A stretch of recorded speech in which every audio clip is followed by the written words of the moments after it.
తంబినేలు చూశారు కదండి. వీడికి 0 సబ్స్క్రైబర్ అవుతారా? అది సాధ్యమయ్యే పని కాదు. కానీ వీడి వల్గర్ లాంగ్వేజ్కి అలవాటు పడిన వాళ్ళు, వీడి బూతులకి అలవాటు పడిన వాళ్ళు సబ్స్క్రైబర్ అవుతానే ఉంటారు.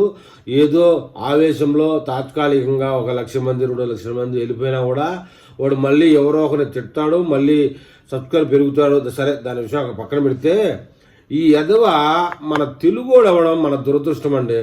ఈ 2025 సంవత్సరము 31వ తేదీ నాడు వీడంత ఎదవ లేడు. సంవత్సరానికి ఈ సంవత్సరంలో వీడంత ఎదవ లేడు అని చెప్పుకోవడానికి మన తెలుగు వాళ్ళుగా మనం సిగ్గుపడాలి. ఒకటి, వీడి పని చేసుకోకుండా పక్కన వాళ్ళ దాంట్లో ఏలు పెట్టి ఇది చేసేవాడు. ఇది కూడా మనం వాడి నుంచి, నా కొడుకు నుంచి మనం నేర్చుకోవాలి.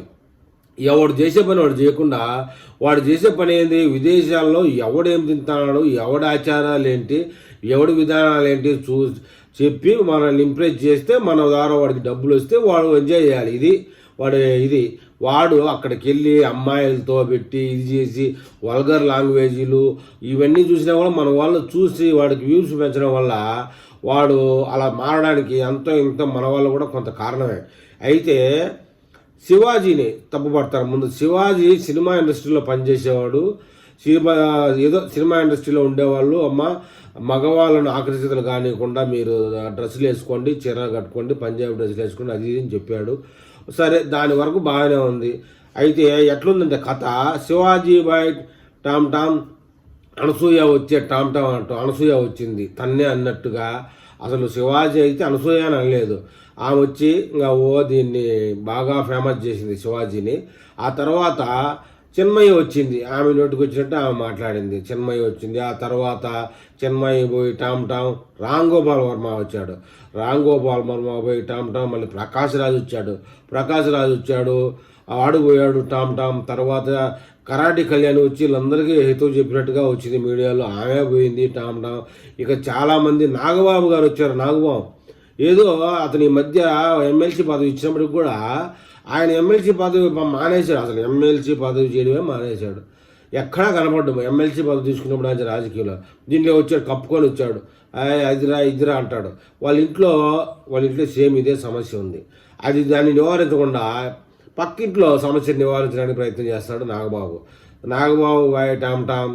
తర్వాత వచ్చిన వాళ్ళ లిస్టులో చాలామంది వీడు తిట్టడంతో చాలామంది వచ్చారు. లాస్ట్కి శివాజీ సైలెంట్ అయిపోయాడు. శివాజీది అనుసూది ఏం లేదు. వీడు మాట్లాడిన విధానము, వీడు చేసిన రోత పని ఒక పుచ్చకాయ కీరకాయ తెచ్చి చెప్పలేనంత అసభ్యకరంగా మాట్లాడి సీతాదేవిని ఇంకా ద్రౌపదీదేవిని మాట్లాడడం, చాగంటి గారిని మాట్లాడడం, ఇంకా ఆయన పేరు ఇలాంటి వాళ్ళందరినీ మాట్లాడడం ద్వారా వీడేదో పెద్ద ఫేమస్ అయిపోదాం అనుకుని చతికిలు పడిపోయాడు. వీడు మొత్తానికి ఇవాళ తమిళలో చూసి నాకు ఆశ్చర్యం వేసింది. వీడిని 0 సబ్స్క్రైబ్ చేయడం సాధ్యమేనా అని. నిన్నగాక మనం పెట్టినంత ఒక 5-6 గంటల ముందు పెట్టిన వీడియో కూడా 4 లక్షలు 5 లక్షలు వ్యూస్ వచ్చాయి వీడికి. కానీ మన తాపత్రం 0 సబ్స్క్రైబ్ చేస్తే నా కొడుకు బుద్ధి వస్తుంది అని చెప్పేసి మన తాపత్రం తప్పితే సోషల్ మీడియాలో అది జరగదు. ఎందుకంటే సామాన్ లాంటికే లక్షల్లో ఫాలోవర్స్ అంటే మన వాళ్ళు చూడండి ఎలాంటి వాళ్ళు, మన తెలుగు వాళ్ళు మెయిన్గా అలాంటి వాళ్ళని ప్రోత్సహిస్తారు. ఏదో 1,00,000 2 లక్షలు పోయినా వాడు ఏమీ అట్లా భయపడే రకం కాదు. కాకపోతే వాడి మీద పోలీస్ కేసులు పెట్టి, వాడు ఏ దేశంలో ఉంటే ఆ దేశంలో హిందువులు అనే వాళ్ళు పోలీస్ కేసు పెట్టి ఆ దేశం దాటనీయకుండా ఆ పోలీస్ కేసులు పెట్టి ఏదైనా చేయగలిగితే హిందూ సమాజం, ముఖ్యంగా భారత సమాజం మేల్కొన్నట్టుగా నేను భావిస్తూ ఉన్నాను. మరి మొత్తానికైతే ఇది లాస్ట్కి వాళ్ళు బాయ్ టామ్ వీళ్ళు బాయ్ టామ్ అని 2025 31 నాటికి వీడి జీవితం ఏ దిశ తిరుగుతుందో చూడాలి. మరి వీడికి మనం ఇచ్చే ట్రీట్మెంట్ వల్ల ఇంకొకటి ఎవడు మన భారత సమాజం మీద ఇలాంటి వాళ్ళందరూ మాట్లాడకుండా చేయాలనేది నా ఆలోచనలో మరి ఎంతమంది కామెంట్ చేస్తారన్న ఆలోచన కరెక్ట్ అనే విషయం చూద్దాం.